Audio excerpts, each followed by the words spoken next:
Everybody has their own definition of 1%. We're in this podcast, we're going to discuss our definition of 1%. And to be a 1%, you got to be the best in anything you want to do, like Rone said. What's going on, 1%ers? If you've been following me and Sam and the rest of our camp for a while, you know that we preach the 1% lifestyle in all areas, from wealth accumulation, fitness, style, food, etc. 2 years ago, we formulated a group called the Penthouse Crew as a group of serial entrepreneurs who always wanted to live the high life. Over time, we refined the meaning of our name and even tweaked it slightly. We got clear on what we truly believe we stood for. Ladies and gentlemen, welcome to the Penthouse Project podcast. I'm your host, Rone Sledge. I'm your host, Sam Wright. Let's get into it. Let's talk about these 1%ers. What does being a 1%er mean to you? Well, to be a 1%er to us means to perform in the top 1% in all areas of life. Like I said, fitness, wealth, health, everything, you know what I mean, across the board. While we getting into fitness, let's talk about what we did today on fitness. What we do. 4:30 a.m., we wake up, prayer, meditation. You got to thank God for another day, of course. You get up, you pray, you meditate, cold shower, read a little bit, watch a little bit of podcasts. I stopped taking cold showers after I started doing the polar plunge. We go to the gym, whether it's working out at the building or, LA Fitness, go get a good lift in. What was today? Today was chest, shoulders, and triceps, I think. About 3-4 hours in the gym. And then after that, we get ready to come back to the house. We got a pool at the complex, and then we do something called a polar plunge for about 10 minutes, where the water is about 40 degrees. And, really it's just mind over matter. You know what I mean? That's what us as 1% is we believe in. We believe in mind over matter. I'm going to come clean. It's not to interrupt Rome, but if you in the gym and you're trying to get better and your complex has a gym, use it, but don't use it too much. Get a gym membership. Don't be lazy. Just get you a gym membership and get it in. On this podcast here, right? You know what I'm saying? When you perform as a 1%er, that's in all areas of life. You know what I'm saying? A lot of people think that success is just money, but success is health, wealth, love, and happiness. Those are the 4 pillars of success. So today, we already accomplished one of those pillars, and that's health. You know what I'm saying? We always working on wealth. You know what I'm saying? We got businesses. We never not working. We put in 4 hours a day on what our personal businesses. For me, that's Penthouse USA, and for you? For me, that's the Wright Rental Group. And we put in hours, you know what I'm saying? Me, my business partner Lincoln, Sam, you know what I'm saying? So that's health and wealth right there. And then, love is inevitable. We got love around each other. We love each other. We got a strong family connection. We got love. And then happiness, man. We just wake up every day appreciating another day. Thanking God, you know what I'm saying? Happy that, we got another day to get more successful, you know what I'm saying? Smelling the roses. So let's talk about our goal with this podcast. Like I said, this podcast is really just, I would say it's for the people that either already consider themselves 1%ers or are looking to perform in the 1 percentile. Okay. And, it's not easy, you know what I mean? It takes extreme hard work. And, like I said, to be a well-rounded 1%er, it's in all areas of life. It's not just money, because you can have all the money in the world and, physically you won't be in shape, or mentally you're not there, or you ain't got no happiness, you ain't got no love around you. So obviously money is just not the only thing that you have to have. To touch on what Ron said about being a 1%er, everybody has their own definition of 1%er. We're on this podcast, we're going to discuss our definition of a 1%er. And to be a 1%er, you got to be the best in anything you want to do, like Ron said. But don't confuse that with not being able to create your own definition of being a 1%er. That's the whole point of being a 1%er. It's about, I know it may seem like this podcast is targeted more towards men. I mean, we are men. So, we're going to be coming from a male standpoint a lot. But this could go for, men or women. Just being a 1%er, it's like, we talking about style. We talking about taste. We talking about fragrances, all different types of luxury. We do believe in the higher end things in life. You know what I'm saying? You only get one life, and if you got the money to afford the higher end things in life, we definitely believe that you should invest in those things. We're not saying go broke over those things, but it's always nice to have the finer things in life. So we're just trying to break down what it means to be, not a part of the 99%. how you smell, what you eating, the type of people you hanging around with. Like I said, how much you work out, how much you invest into your education, all of that, all across the board. Okay, let's get into it though. Going based on our introduction, let's talk about the first pillar. We talk about smell. We want to talk about smell. On this podcast, when we discuss smell, we're going to be talking about the different fragrances selection that a man should have and knowing what fragrance fits you best.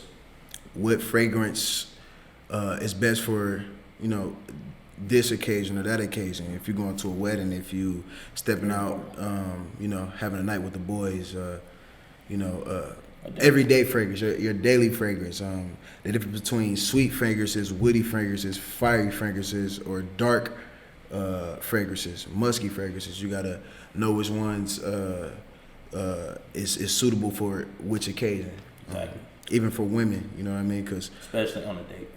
Yeah, you wanna, if you're using too much of a fragrance, or just things along that line when it comes to fragrance. Even the smell of your house, which candles is best for you to burn. If you're having a certain person that's very close to you, a woman that's coming over, what fragrance you want to burn, a good daily fragrance for your house. It's different fragrances for different parts of the house, though. You gotta have a bathroom fragrance, you gotta have a bedroom fragrance, and you gotta have a living room fragrance.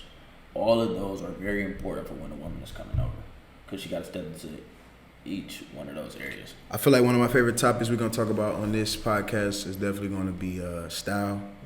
That's one of my areas of expertise. I'm pretty sure we all know that just because you buy certain brands and your brand says this label on it or whatever, that doesn't really mean that you necessarily have the style. Style is how you wear the clothes. Fashion is what you're buying. So we want to talk about what fabrics you don't want to mix. I'm sorry. You don't want to mix certain fabrics.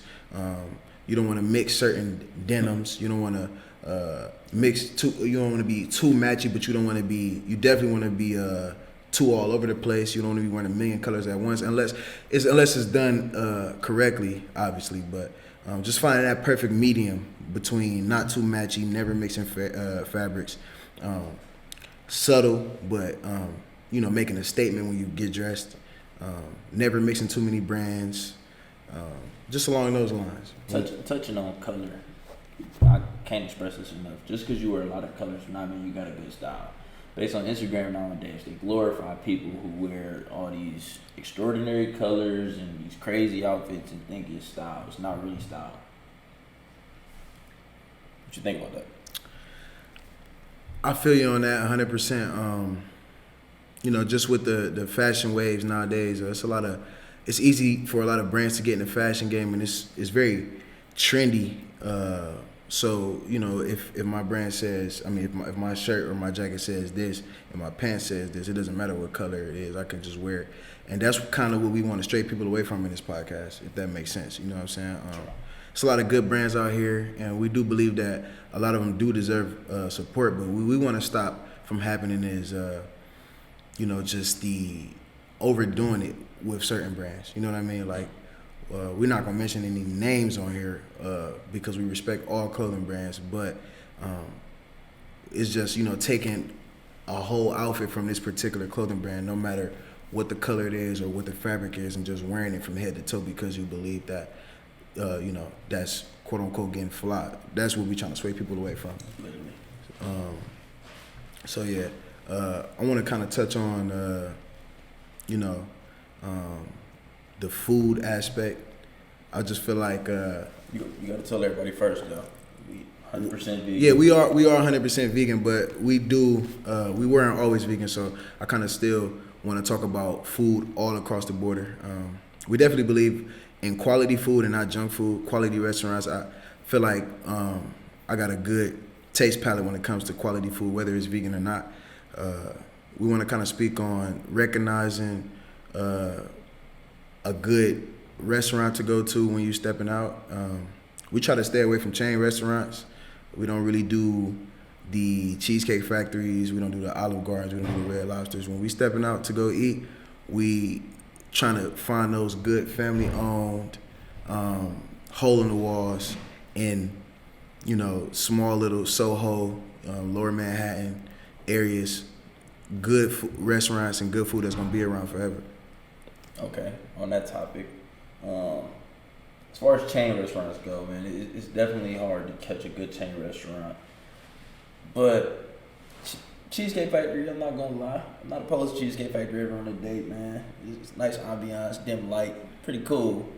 You know what I'm saying? But hey, if you could do better than Cheesecake Factory, especially on the high end side, you can always do other things. But yeah, 100% vegan. Been vegan for about 4 years now. Now I don't want to say that it's easy because it's not convenient. So whenever it's a late night and you out kicking it, man, it's not. That's probably the worst one. Yeah, I would say it's definitely not convenient for the entrepreneur, just because always on the go. You always on the go, and then that's how you end up. That's how you end up eating a little unhealthy. You got it's a lot of vegan restaurants just popping up. Because veganism is becoming more and more popular with like the Beyond Meats and stuff like that, the Impossible Meats and stuff like that. As an entrepreneur, when you out and you always outside and you don't really have time to meal prep or cook, you end up going to these restaurants, and that's when veganism can be, one, very expensive, and two, just at that point, it's really not, is it even really healthy? You know what I mean? So that's also what we try to, if you're going to go vegan, you want to be mindful of that. If you're a person that's always on the move, maybe on your off day, you probably want to meal prep for the week, just so you can avoid spending so much money on takeout or, compromise your health eating a bunch of fake meats saturated in fat, salt, and sugars, and just stuff that's really not supposed to be in our body. I mean, I think that's another one of those pillars of being a 1%er. I think health is probably the most important, because without health you can't have anything. And the main thing is, when you separate yourself from the 99% as a 1%er, you got to take care of your body. Your body is everything. Your body is your temple. You got to look at yourself almost as in reference as a god. You got to think about how would you take care of this, if anything. You don't want anything to go wrong with your body, so you got to do your best job to take care of it at all times. So when you talk about taking care of your body, I want to talk about how important fitness is. You know what I'm saying? Like, so many benefits to working out. None of us are athletes anymore. I mean, we played ball in high school all the way up until our senior year before we went to college, but none of us are athletes. I feel like, for me, I'm a whole fashion designer, serial entrepreneur. But the main thing with, lifting weights, one, let's just talk about the benefits for a man, right? Okay, before you go into the benefits, tell them what's your goal with lifting. Truthfully, I just want to get jacked. And let me tell you why. I want to break down the benefits of getting jacked or just staying in shape. The fact of the matter is, the more muscular you are, it's two things that I would say it's two main benefits. People will try you less, and just in the world when you're trying to get to a certain point, you don't really have time for people trying to try you. And then two, as a man, obviously you want to attract women, so that's really the main two things. What else do you do? I mean, what else do you have to do? If you're a serial entrepreneur, I always say this thing where people say, "Oh, I don't want to get this big because it's gonna look gross," or "I don't want to get this big because it's gonna feel too heavy." And a lot of times the people who be saying that be the skinny people. You know what I'm saying? Basically, that's not true. You know what I mean?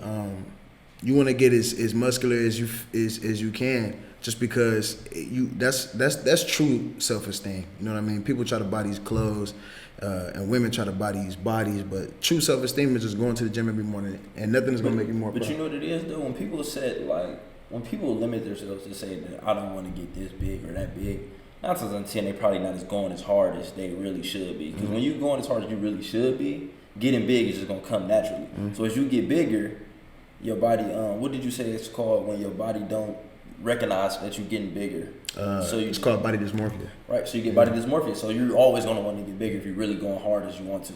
Yes, yeah, no doubt.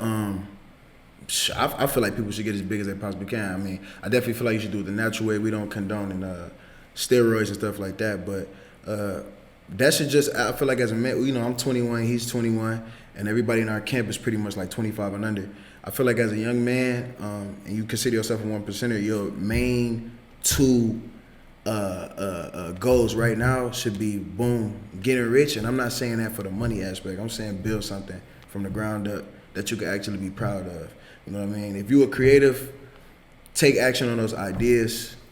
And if you not a creative but you a straight hustler, do Airbnb, Toro, invest in crypto, do it all. Have all your streams. But basically what I'm saying is get rich and get jacked. And everything else is on the back burner. You know what I mean? Yep. All the material stuff, all that's gonna come. The cars, the clothes, the big houses, the girls, all of that's gonna come. But those should be the main two focus. I think that's the biggest difference between a 1%er and a 99%er. A 99%er is somebody who probably gonna do it just for the attention, the clout, the self-esteem boost. A 1%er is somebody who gonna do it just cause, I want to be successful. Like this has been my goal to be successful. I've been seeing myself here. I've been knew that this was gonna be. I've been knew this was gonna happen. So as a 1%er, with me knowing that in time, I think me putting in the work, all the other things just came. The material possessions, the women, it just come naturally because people become attracted to you as you climb the ladder of success. It's crazy because when you're younger, when we first started working on Penthouse Project, originally it was called Penthouse Crew. And that was when we was like 18, 19 years old in high school. And it was really, we had a lot of material things in mind. It was like, we had Penthouse Project, and then like the little subgroup under that was 20 under 20. It was $20 million under 20 years of age. You know what I'm saying? Which was, now that I think about it, like that, you're supposed to dream that big, but that's some crazy goals because that was only in 2 years. You know what I'm saying? So everything we was talking about, it was called the Penthouse School because, like, in my opinion, when you're talking about wealth, a penthouse signifies, and if it's a real nice penthouse, that signifies, it's like one of those staples of wealth. You know what I mean? So we called ourselves the Penthouse School because we just felt like the penthouse is like, you know, that screams wealth. And at first it was just material possessions and stuff like that. But as we got older and wiser, and mind you, that was only 3 years ago, it's become more it's been internal. You know what I mean? It's been a crazy journey though. It's been more internal, yeah. It's been a crazy journey because I remember we used to just dream about the material stuff and the stuff that came with it. But as like the journey it got further and further along, we just was like, man, you know, like this stuff come easy, but this is stuff that's mentally challenging that we do every day that I really love. Like doing a polar plunge, bro, you can't beat that, bro. You can't beat mentally challenging yourself every day. Because most people don't do that. Most people be like, I could do this, but I'm chill. I'm a chill, turn on Netflix for a And you know what else is crazy? People do not associate stuff like a polar plunge or being a better you than you were in the gym the day before with being tough. You know what I'm saying? Like, people nowadays associate being tough with who killed the most people or who beat up the most people. But the most quote unquote gangster guy from my neighborhood couldn't do a polar plunge for 10 minutes. You know what I mean? So the most gangster thing or the toughest thing you can do is get rich and change your family's trajectory for the rest of your life and after you die. That's the toughest thing you can do. You know what I'm saying? And as a man who didn't come from that background of wealth, health, love, and happiness, you know what I mean? Like, I had the love and I had the happiness because I had a good family life, but the health and wealth, that's where my family tend to lack at. As a young man who's gonna change his whole family trajectory, that's what I feel like being tough truthfully is. So when I do a polar plunge or, you know, I go in the gym and I'm working out for 3 hours, an hour on each muscle, if it's chest, shoulders, and triceps, that's tough. You know what I mean? Like, that's tougher than anything I ever had to do in life. You know what I'm saying? Even when I was in college, like, I'm gonna speak from my standpoint, I'm a college dropout.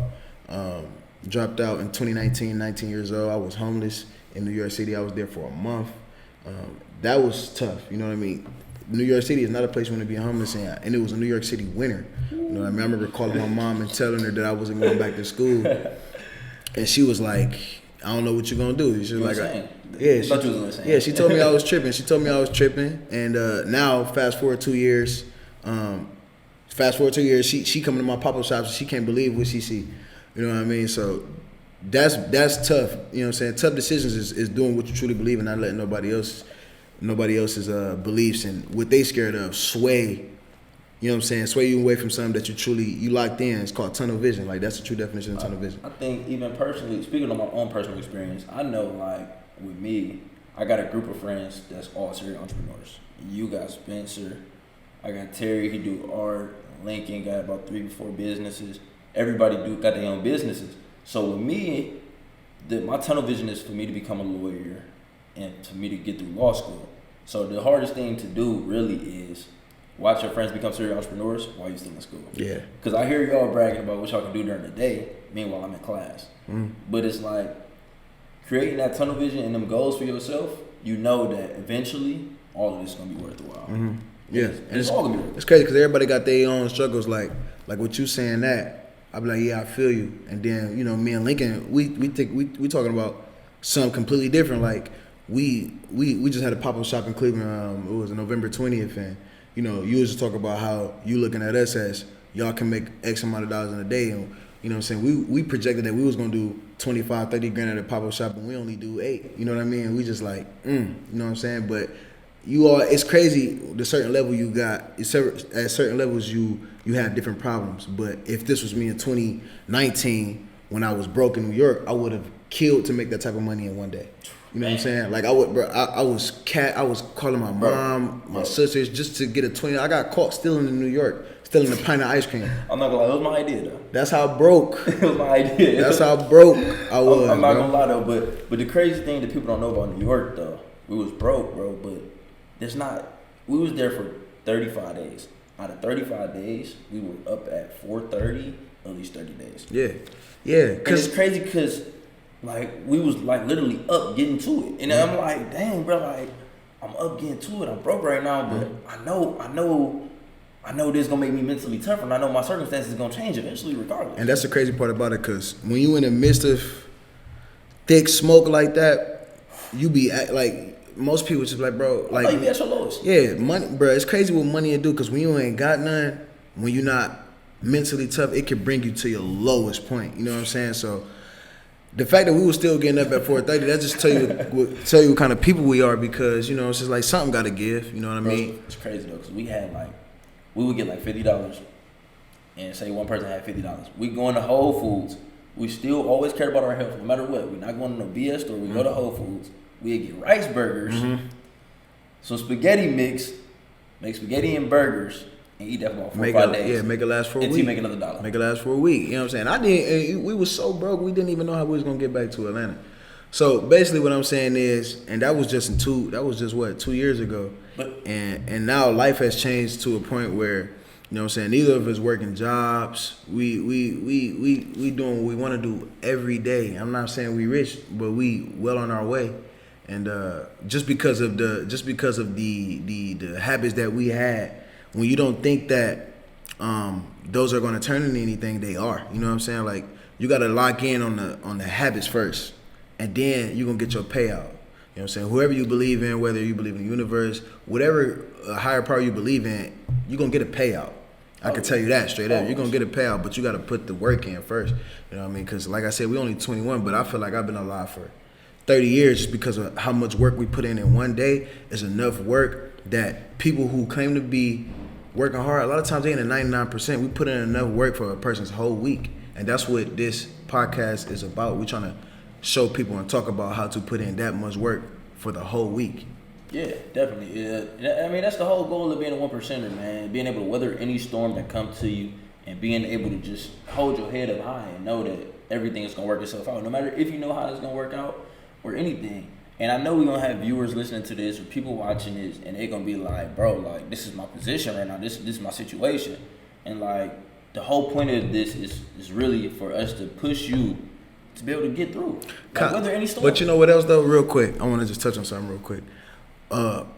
Also, one of the things that we always going to preach and try to get people to understand is that I would say 99% of the positions, if it's a negative position that somebody in, it's self-inflicted. It's self-inflicted. We really want to talk about that. You know, it may sound crazy, but if you homeless right now, if you poor right now, think about what you did with the last money that you had. Think about what you did when you had a place to stay. It's probably solely your fault. You know what I mean? And that's something you got to learn how to do. You want to be considered 1%. You got to learn how to take accountability. Everything is almost your fault. Everything, almost every last thing that you go through is almost always your fault. You know what I'm saying? So basically, this is the rundown. We are the 1%ers. And we telling people how not to be the 99%. But to not be the 99%, you got to do what 1%ers do, and that's what we're gonna be talking about every day on this. Yeah. So on this podcast, we're probably gonna do about 2 to 4 episodes a month. So just be on the lookout for those. And every time it's gonna be a new topic. And Content. Soon we're gonna start bringing in special guests who can elaborate on what they believe the 1% lifestyle is. We will have apparel releasing soon. It's going to turn into more than just us sitting here. We're going to do vlogs, different cities, day in the lives of us as 1%ers. There are more people associated with this podcast who unfortunately couldn't make it today, but you will get to meet those people too. But yeah, so we're gonna say this for next episode. We're gonna keep quiet about what you about to do in New York. Yeah, we're gonna keep quiet about that. But y'all gonna be able to be around to see these things. We always gonna have a good videographer with us, and we just want to pretty much portray how to do it at a young age. Other than what they tell you on the internet, they don't really be doing nothing but just sitting there and talking to you on their phone. We're gonna show y'all firsthand, and then come and talk to y'all on the podcast about how to attain these things and perform at a high level. Gotta shout out Zion on the videos. Probably the youngest one doing it that I know, probably, and the best and the most efficient. Yep. So yeah, man. Shout out Zion ATL. Been working with him for about a year now, and we chose him. He chose us to work with us on this podcast and the vlogs that will be coming soon. So yeah, y'all go tap in with him. Y'all just stay in tune. Yeah, that's it.